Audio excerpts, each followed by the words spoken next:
How many of you guys know what a gap year is? Okay, one. Okay. Well, to clarify, a gap year as defined by the American Gap Association is a structured period of time when students take a break from formal education to increase self-awareness, learn from different cultures, and explore possible careers. Typically, this is achieved by by a combination of traveling, interning, working, or volunteering. Gap years are mostly common in the United Kingdom and Australia. They're not as popular here in the United States because it's a negative misconception that students who take a gap year don't normally go back to college to continue their higher education. They just take a year off and don't come back. So ultimately, that hurts the student.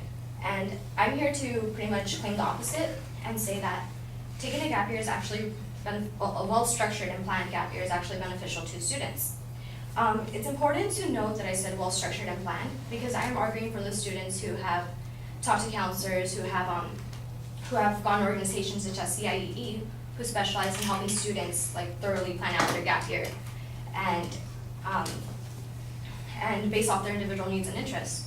So they pretty much thought out what they want to do and what they expect to get out of it. I am not arguing for those students who just take a gap year just for the sake of not going to college just yet, who have nothing planned and just don't know what they're going to do with it.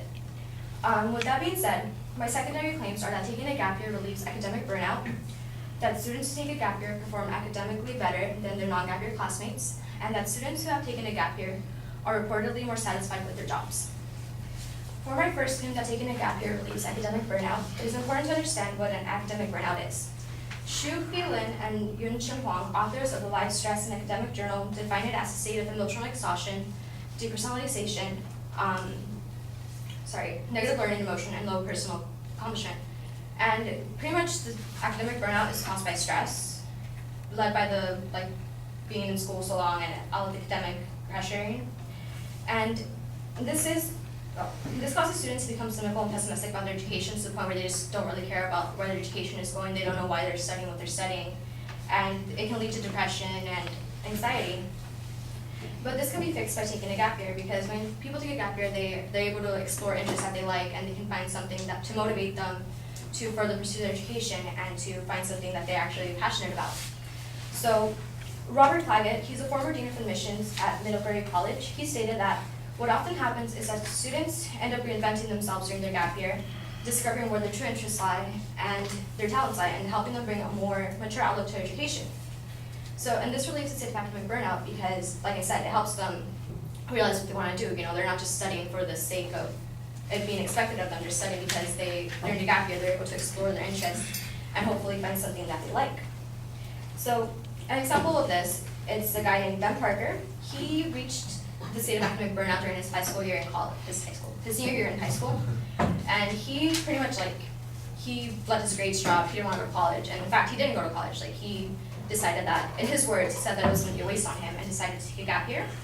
He spent 2 semesters in Nepal and another in the Himalayas, and he just did outdoor stuff, and he went with a program with the National Outdoor Leadership School. And when he decided to go back to school, he went because he was ready for it. It was what he wanted to do.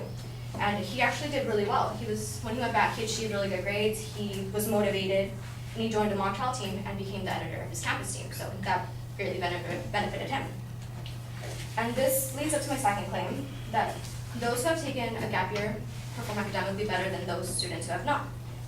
Robert Claggett, the guy who I just mentioned, he conducted a study that showed that students who took a gap year before enrolling in college on average had a GPA 0.1 to 0.4 points higher than predicted based on their high school credentials. This is a result of the experiences that students go through in their gap years. They were able to experience firsthand learning based on the interests that they wanted to explore, and so they were able to decide if the area of study they wanted to do was actually what they wanted to do, or if they didn't like it, they could just pick another one and explore something else. So when they went to school, they were already motivated to study the area that they wanted to explore. They found something that they liked, and they were able to do better because they were already motivated. When you're doing something that you want to do, you tend to do better because you're not being forced to do it, you're doing it because you want to. And the gap year experience also helps individuals grow, and they gain non-academic skills such as teamwork, leadership, and first-hand world experience.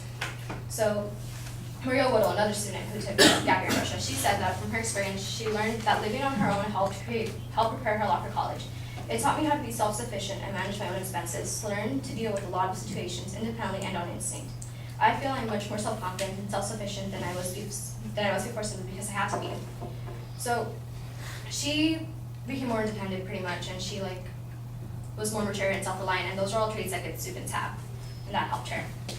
And all of this ties into my final point, that students who have taken a gap year are overall more satisfied with their career choices. This is due to the fact that students have taken a gap year have been able to explore their career choices beforehand, so when they do go to college, they're like I said, they're sure that they want to do what they want to do. So Monica Litz, she wanted to help solve economic and social problems in poor nations as for her career. So she took a gap year in India with a company that wanted to help bring solar power to a rural town in India. So when she went there, she spent a couple weeks there, and she realized that she completely hated that. And she ended up switching her career choice, but she said that if I hadn't gone on a gap year, I might have spent 4 years and $200,000 on tuition to end up in that same country and find out the same thing.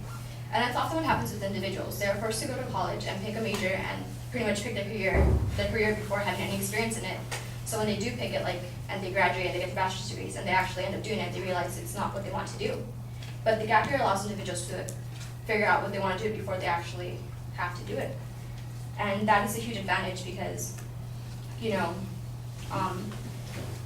it allows them to experiment with possible career choices and find the one they feel passionate about. So that's why they're ultimately more content with their resulting careers after college, as opposed to those who had to pick one on a whim.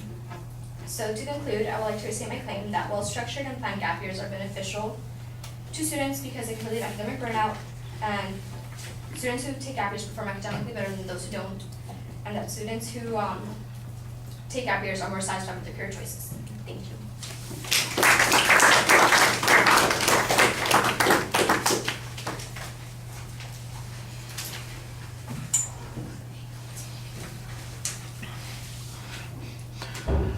All right, the proposition I think is clearly defined. I like the idea the definition is kind of an attention device. There's a little bit of an explanation as to why there's a controversy, because sometimes it's perceived as just, goofing off for a year. I suppose you could do a little bit more to develop that.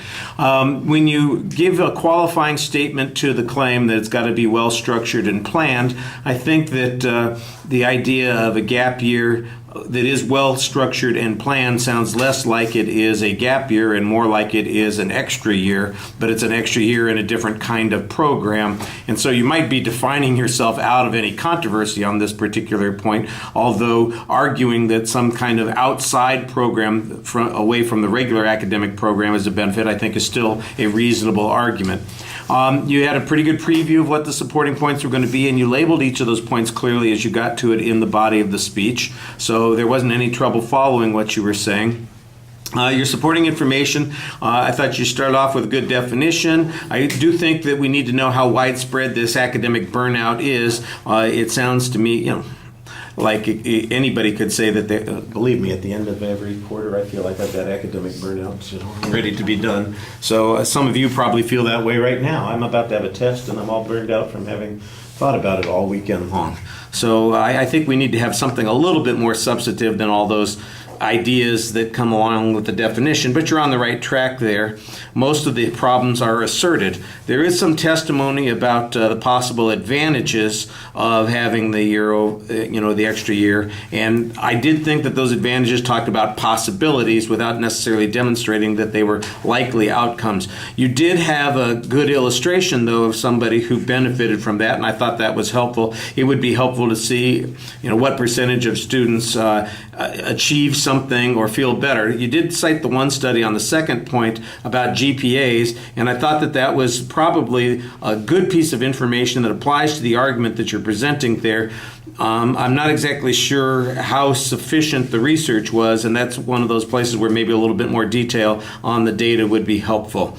Again, you had another example on the last point, and you're depending on examples to make inferences for you. The examples, I think, usually explain the concept. The proof needs to be a little bit more substantive. All right, thank you.